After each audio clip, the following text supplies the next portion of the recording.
So, welcome to Broom Talk, the podcast where witches, healers, magic makers gather to share their journeys, their magic, and their truths. I'm your host, Priestess Mellisa of Enchanted Dragonfly, inviting you to take a seat at the broom circle because the real magic is in the stories we tell. So let's stir the cauldron and speak the spell. So I have an enchanted being with me today. Hi. Hi. So tell us your name and your business name. My name is Ivy, and I'm one of the owners of Blessed Be Apothecary in South Hadley, Massachusetts. Nice. Yeah. Tell us about what you do. So what I have curated in the shop is a space for a lot of small makers, witches, practitioners to kind of have their items, their wares in one space, as well as their own spaces, of course. So I really focus on small batch handmade items, also local things as well. Nice. But for us, I think, especially more recently, our focus has not only been practice and teaching and learning, it's really been about community. And we've kind of been really sticking to our original format, which is community first, commerce second. Nice. So that's kind of what we've That's so important. I love that. Yeah. Nice. You said you were located in the South Hadley, Mass? South Hadley, yep, right across the street from Mount Holyoke College. Nice. It's District. beautiful there. Their campus is stunning. It's all these beautiful buildings, and it's a really beautiful place to visit. Nice. Yeah. I love that. Yeah. Awesome. And how did you start doing what you do?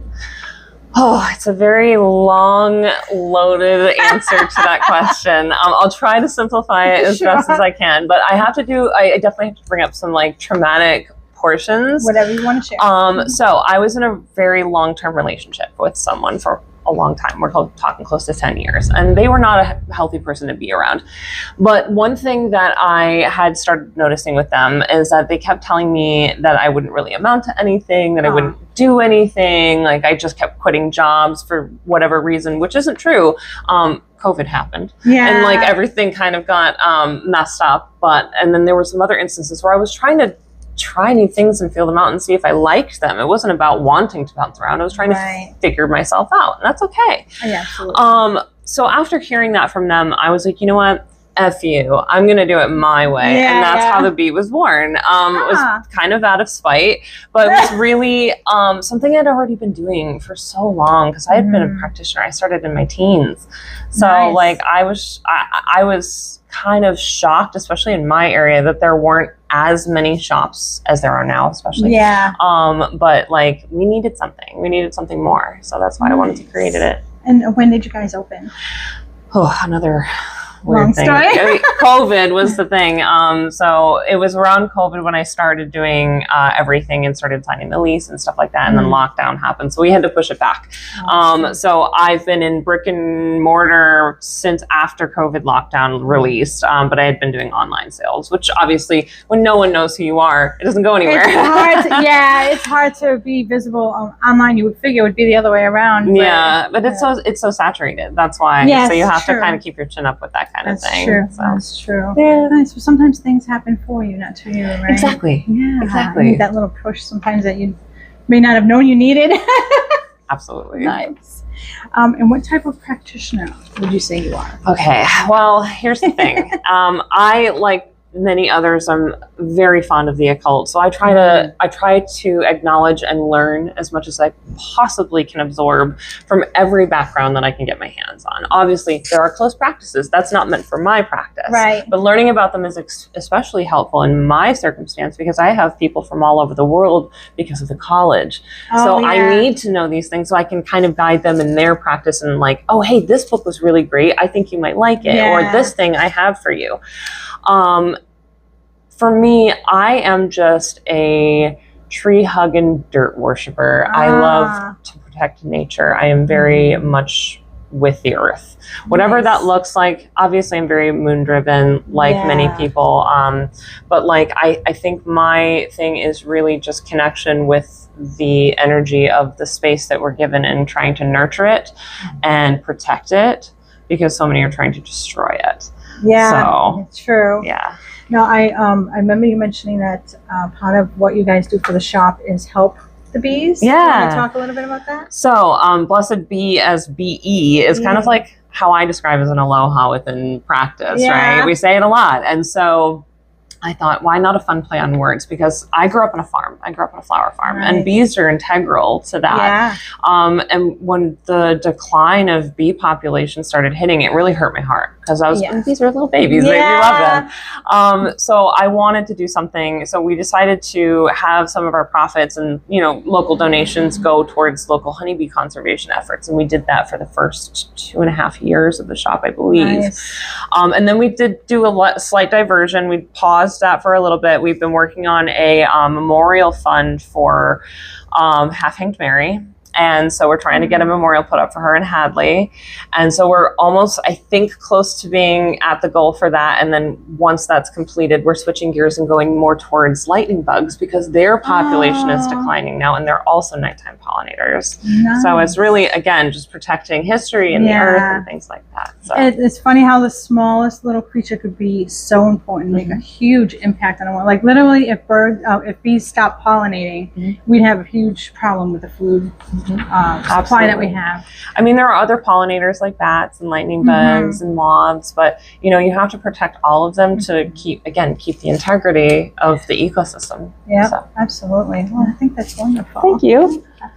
What is your spiritual origin story or awakening moment? I think it's very similar to a lot of people. I grew up Roman Catholic, and well, actually, slight caveat, I was baptized Protestant, and then my mom had to come to Jesus moment when we were, I would say, around 3rd grade for myself, and then she converted all of us to Roman Catholicism. I started doing the church thing and trying to absorb it and learn it, and I gave it a shot, and I was like, you know what, there's just something about this that just I wanted to be as far away from it as possible. It just didn't settle right with me. I'm not saying that all Christians are bad or Christianity is bad. I'm just saying it wasn't right for me. Right. And then I started researching as a young child because my grandmother started teaching me about other religions. And so she was like, here, read this book. Here, read this book. And I was a big reader as a kid. And I think that my grandmother actually teaching me about magic through the lens of being a Christian actually really made a huge impact because she did. Yeah. She was totally a witch. She would never admit it, but she was totally a witch. Yeah. And when I started connecting the dots between those things, I was like, oh, I see you. Okay. So that's kind of where it really sunk in when a friend of mine had lent me a book about occult herbalism, and that's kind of where it changed everything. It's fascinating how your eyes open a little bit to something, and then it just opens this whole new world for you. Right? Nice. What is your daily spiritual or magical practice like? Okay, so it changes, it fluctuates, because I think that within practice, we learn so many things, not only about our outer world, but our inner worlds as well, that we need to kind of not only nurture, but consider as well and give space for. So it's going to constantly change for me. But the bones of it looks like get up in the morning, honor yourself, honor the earth, give it some water before you give it to yourself, just a little bit. Offer your ancestors some water before you give it to yourself. It's always about putting earth, ancestors, spirit first, and then for yourself. For me, that doesn't mean I'm neglecting myself. It's just taking a pause. Yeah. And then, making sure that when I'm going through and doing self-care moments that I'm reciting certain things to myself almost as a mantra or prayer of what my intentions are for the day as I'm bathing or doing glamour magic. You know, I love glamour magic. It's beautiful because this is part of your routine every day. Why not incorporate magical practice within it?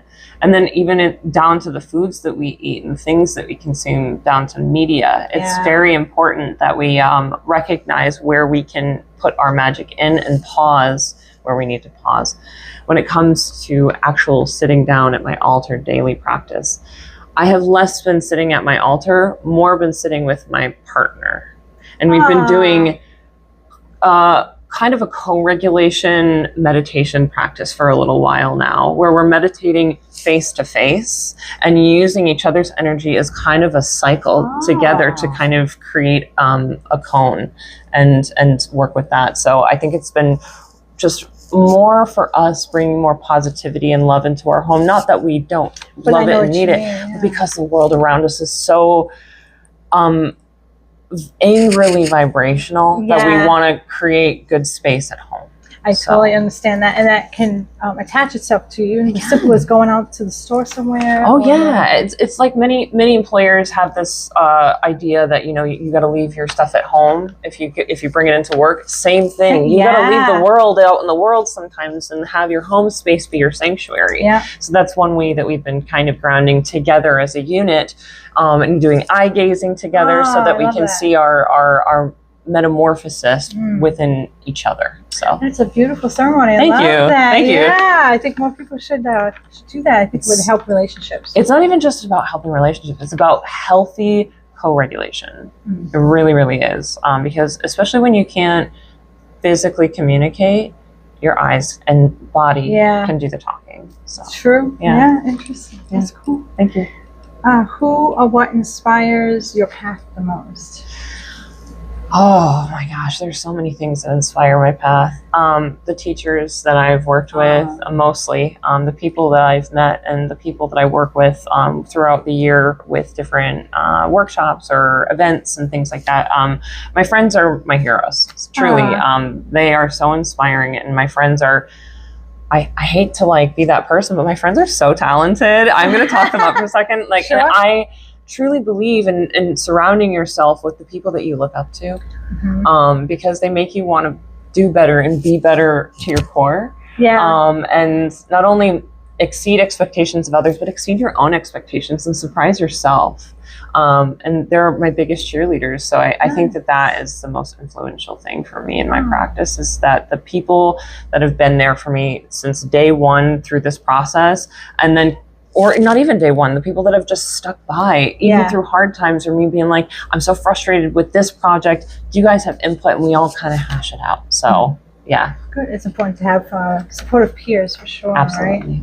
Absolutely. That's wonderful. I'm happy for that. Thank you. What was your biggest challenge you faced on your journey, and how did you overcome it? Journey with what specifically? The shop or my practice? Whatever you feel called to talk about.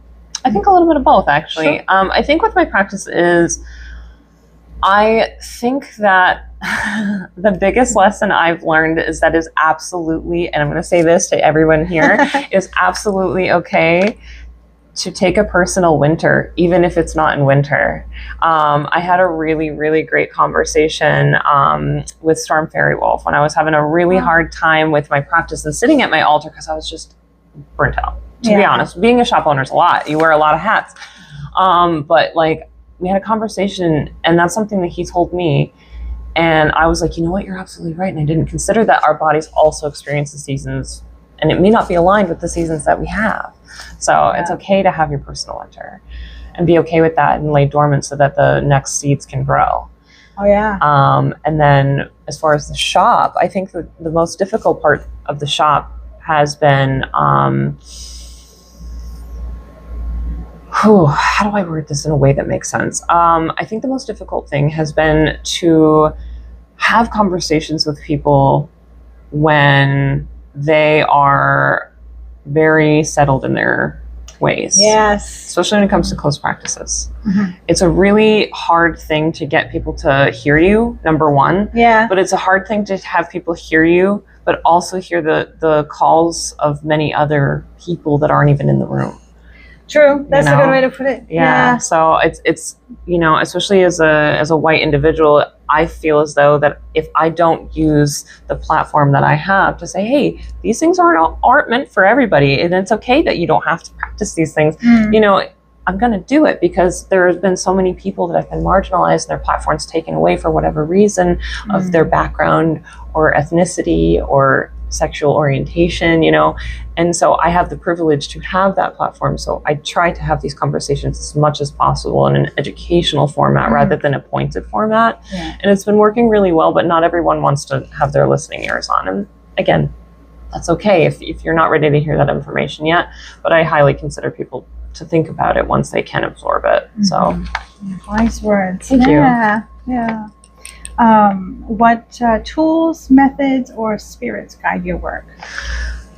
It varies. It very much so varies on whatever I'm working on, whatever time of year it is, what lunar and astrological cycles we're going through. So I could use a little bit of everything. Sometimes it's as simple as just a bowl of dirt. Yeah. And sometimes it's as elaborate as full pomp and circumstance and grandiose, It depends. I personally think that energy is more important than grandiose stuff. But sometimes it's necessary to honor big things that you need change for. Oh, yeah, absolutely. But it's if you need something big change, you have to be willing to make those sacrifices. And part of that is offerings and, grandiose gestures and things like that for your guides, deities, spirits, that kind of thing. Absolutely. So I think I think you have to work with what works for you, but then also honor what you're working for, because it's going to work for you the more you work for it. I know that was kind of a little tricky to say. One more time. No. Yeah, right. But it's very true what you say, and it's nice to hear that you're able to express that, and if you experience that, and that helps you help others and helps you teach others. How do you stay energetically protected and grounded? Well, it depends on the situation, obviously, but generally speaking, the classics, classics of, making sure that your wards are up and charged and done and fed. Absolutely fed. Yes. But also making sure too that you're doing the simple things of just saying, hey, if something doesn't feel right that someone's saying to you, I don't accept that. So I'm sending that right back to you. No thanks. You can say that to people, and that's okay. Yeah. I don't want that to latch onto me. No, thank you. Boundaries are important. Absolutely. And it's okay to verbalize them. Absolutely. Yeah. I think it's more important and more empowering to verbalize them, especially when people are not necessarily people that know you. Like if they're a stranger and they say something off the cuff and you're like, no, I will not be perceived in such a way. No, thank you. You don't know me. That's okay to definitely set those boundaries. And I think that is spell work in and of itself. Absolutely. So, yeah. Absolutely. Nice. What is one common misconception about your craft or your work? I know that as a fellow witch, there's many, but yeah, there's a few actually. There's a few. So one common misconception that was like a local rumor is that I hexed another shop, which I didn't. I don't do that. It's ridiculous. Same. It was just some small town drama, and I was like, no, that's not real. So that didn't happen. And then I think another thing is that I'm kind of a more alternative looking individual. I have heavy tattoos all over my body, my face, that kind of thing. So I think people at first were a little nervous about my outward appearance, but then they got to know me and realized, oh, it's not dark and scary. It's actually like really about like helping your community. So I think that was one troubling misconception at first, obviously for folks that are newer to the area or have never visited our shop before, that might still be a thing for them, and that's okay. But I try to be as light and airy as possible so that everybody feels welcome and seen and heard in the space. And if they need space, they need space too. I try to treat everybody that walks through my door with individualized care, and I think that shows. But yeah, I think that those have been the bigger ones. Yeah. Well, I'm happy to hear that it's smoothing out. Oh yeah, definitely. I think that also too, just specifically with like alternative folks, tattoos are way popular now. It's not like it was 10, 15 years ago when people were dragging their kids away from me saying that I was the devil or something, So like, I think that was the other thing. Oh, I think a little asterisk here too was that I'm one of the rarities in Western Mass specifically of people that carry things about the Satanic Temple. And I have to have those conversations too, because people don't get it, that it's not devil worship. Yeah, I've been there a few times. It's actually a nice place. It's gorgeous, and they do a lot of really great work in educational stuff and protecting people's personal autonomy. So like that, I have to have those conversations of those misconceptions of demonization through media. Yeah. So exactly, and it's part of it's actually partial museum too. The Satanic Temple. Yeah, I've been there myself, and it's actually they're lovely. Yes, they really are. Like, don't let the name fool you. It's like one of those. I figured there's a term for it, but it means like the opposite. Correct. Right. Correct. Can you share a powerful or memorable client transformation? without revealing their personal? Oh my gosh, we've had a lot. I mean, more recently, the ones that are popping into my mind is I make a lot of candle magic. That's what I've been doing for most of my practice. I fell in love with it early on. And like I've had a lot of people coming in and saying, oh my gosh, I did this and I got a job and this and that. And I'm like, thank you for telling me that. But like, I think the biggest one for me was that I think they'll be okay with me sharing this.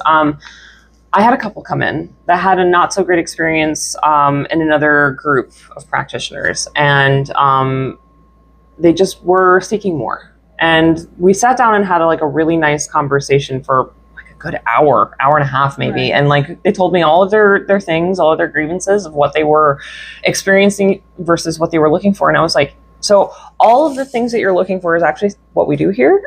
So I, as my guest, invited them, come to our next ritual. And, you know, they turned around and they were so happy, very emotionally happy, and have been coming back ever since. And I just recently spoke with one of them, and they were telling me that their life has changed a complete 180 since even they started visiting us and hanging out with us and being in ritual circle with us. And like it really touches me to a deeper part of my core when I hear stuff like that, because if I had that opportunity 15 years ago, things would be very different. But I'm glad I didn't, because I'm happy where things are now. But like, I think things would be very different. And I see a lot of myself and what my needs were like back then and what I would have wanted. Yes. And I try to make that happen for others, and it's definitely happening for a few. That's for sure. So nice. It's wonderful that you take what you would have liked to see and then now you offer that. Yeah. I just want a space where everybody feels like valid and okay to be in and take up room and just be. You know? Yes. Too many people, I think, are in a position where they need to, they feel like they need to shrink themselves down a little bit or not take up some of that space. And it's okay for them to do that. On top of that, too, the United States specifically is a very individualized country. We're meant to be very strong individuals, or that's how we've been raised or brought up. But we're really community-oriented individuals as persons, you know? So I think that people, now that they're reconnecting with that, they're seeing how important it is for themselves and their own personal development. And I think that that's more valuable than anything. Yeah. So nice. That's very important. What sacred self-care practices keep you aligned? Going into nature, have to. I'm an avid hiker. I try to get out at least a couple times a week. Nice. It was daily for a long time, but then I moved and it wasn't as accessible. So I had to find new spots. Yeah. So now that I've got my routine back, we're back into the swing of things, excuse me. No, good. And without it, I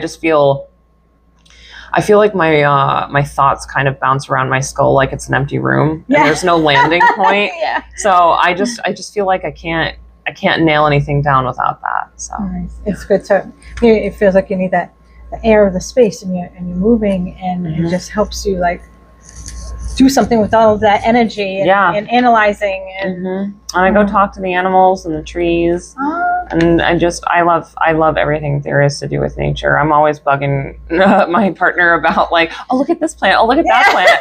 They're always saying that every plant is mugwort or mullein because they're not wildly into plants. They're like, oh, look, mullein. And I was like, honey, no, that's no. So it's funny. What does success look like to you as a spiritual business owner? I don't believe in success.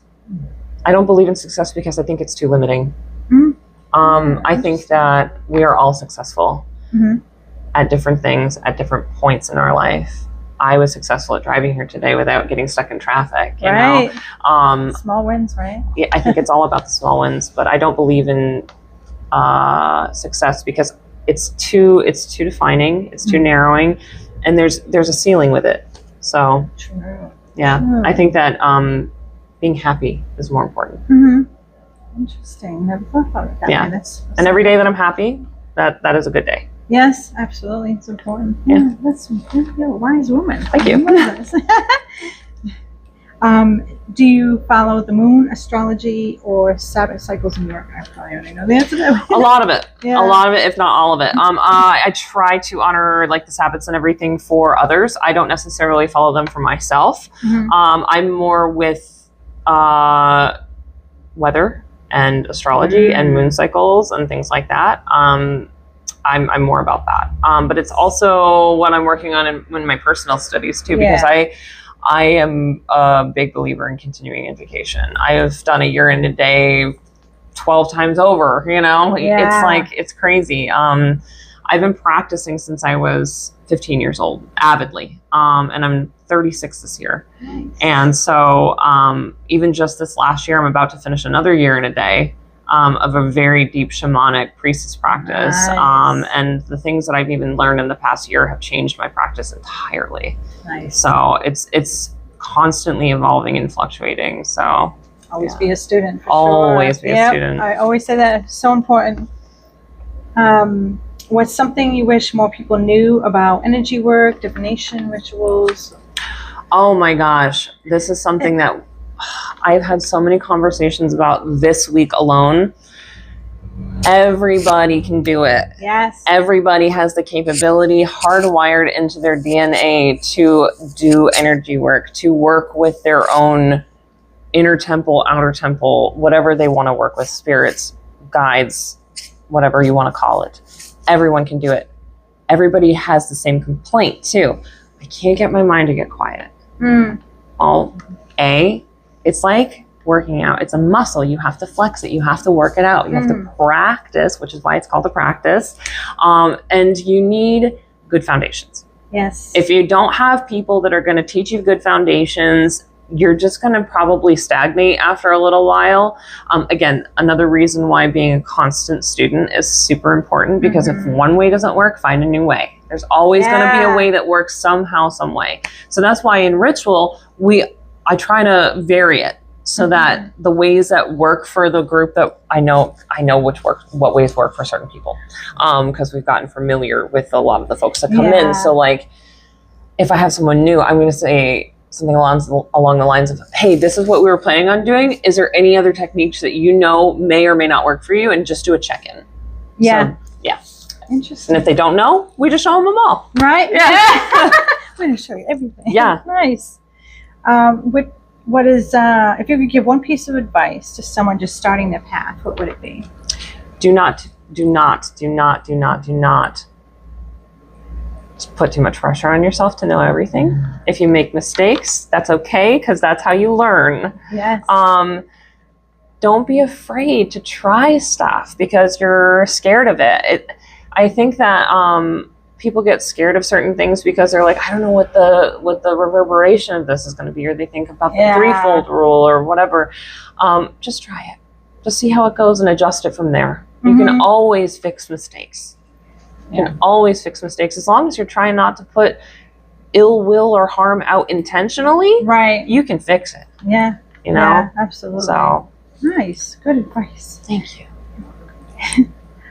What magic are you currently brewing? And I know we have to keep things on the down low until we release anything, but if there's anything that you wanted to share. Yeah, actually, there's a lot of exciting things. So most recently, I've been working on my candles. I've been doing candles for a really long time. They've evolved over the time that we've had the shop open to fit the needs and requests of people, as well as still carry the original magic as my original creations because they were effective.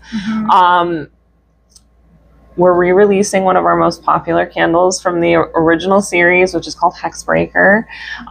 They're in process right now. They're sitting on their altar, marinating. Nice. And so I'm checking on them to see how they feel within the next week or so. But also too, with candles, you have to let them settle. So I have to check those factors as well. So if they need more time to chill off of the altar, that's cool too. But those should be releasing hopefully by the end of September. And I'm sorry, August. I can't remember what month we're in. I know, right? I feel feel like we just had Christmas. I'm in that mindset right now. I know. So the end of August, and then more recently too, we've been working on a monthly candle. So every month you're getting something new, and it's a subscription box. If you wanted it to be, we're offering in-store pickup now, because they've gotten really popular and people are asking for them in store now. So we made that available. And so with that, each month it changes with the intention or the story behind it. We started out with one that was based in ancient Mesopotamian history, and the lore behind that. And then it evolved from there to summer solstice. And then that was one of the most popular ones that we've done. And then last month we did one called Mystic Velvet, starting a new series within the series, which is all based off of my friends and their magic. Nice. So last month, Mystic Velvet was based off of my friend Heather, who's wonderful with her garden and her floromancy, and she really, really deserved to be the first one. And then this month, we are doing one just released, called Diviner, which is based off of my very amazing friend and teacher, Melanie Pierce, who owns Seven Sisters up in Ontario.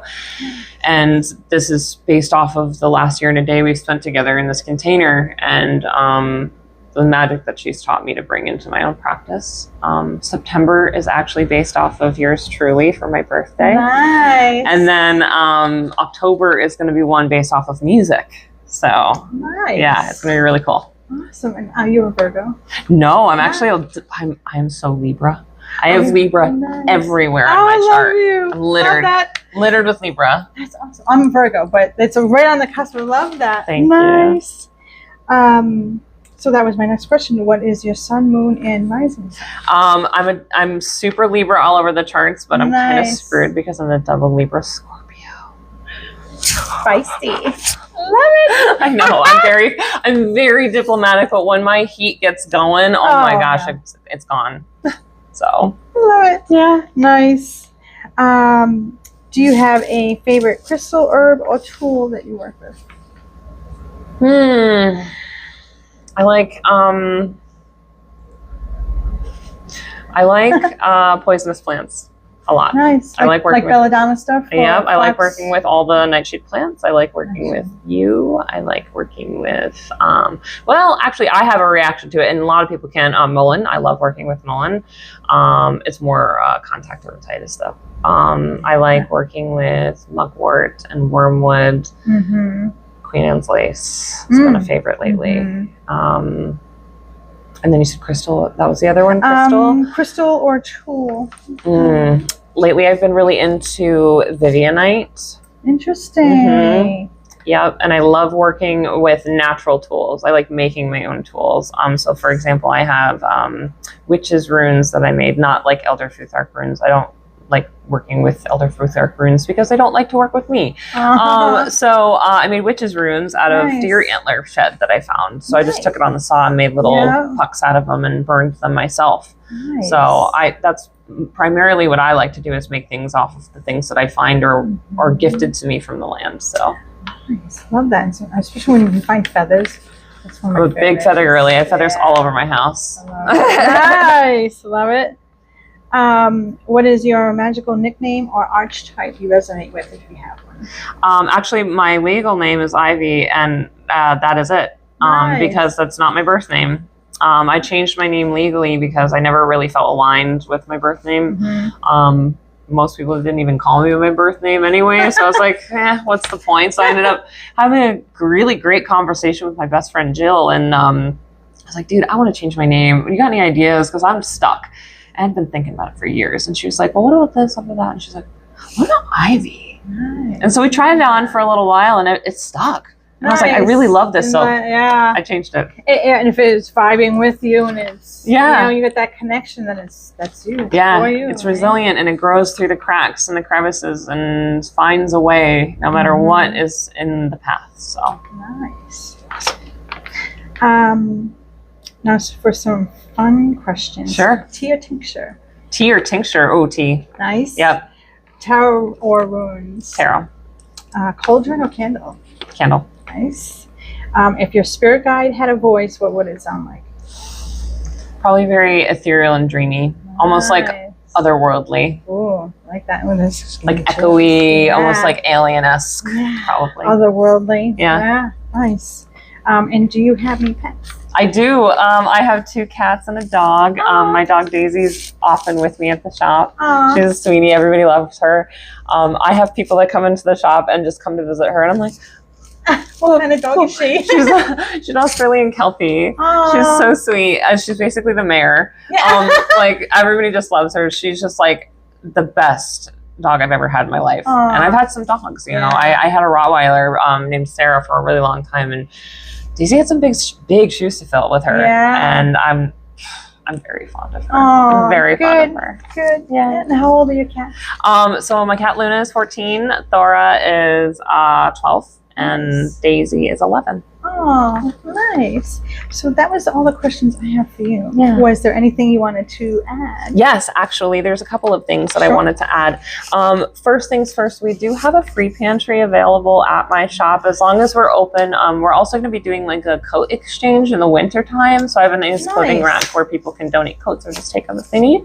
That is a running thing that we do just because the world is in not a great place. And again, community over commerce. And so we wanted to make that available. Secondly, self-care is self-preservation right now. And you have more influence and more power than you realize. So resist. Very true. Very true. And I'm going to put a link in the description on how to find you. Did you want that to be your TikTok? Sure. You can find the handle is the same between TikTok and Instagram. It's at Blessed Bee Apothecary, all one word, or you can find us at blessed-bee.com. Nice. Awesome. Thank you. Well, thank you for being here. Yeah, thanks for having me. It was such a pleasure. Oh, it's a pleasure having you. Awesome. And go check her out. Give her a follow and check out her shop. It's beautiful. Thank you. And come to give us a visit at 99 Church Street in Whitinsville, Massachusetts. And follow our podcast channel and help us grow this channel. And like this episode, help us get some views and expand our awareness in what we are doing. Take care, everybody. Blessed be. Love you all. Blessed be. Bye.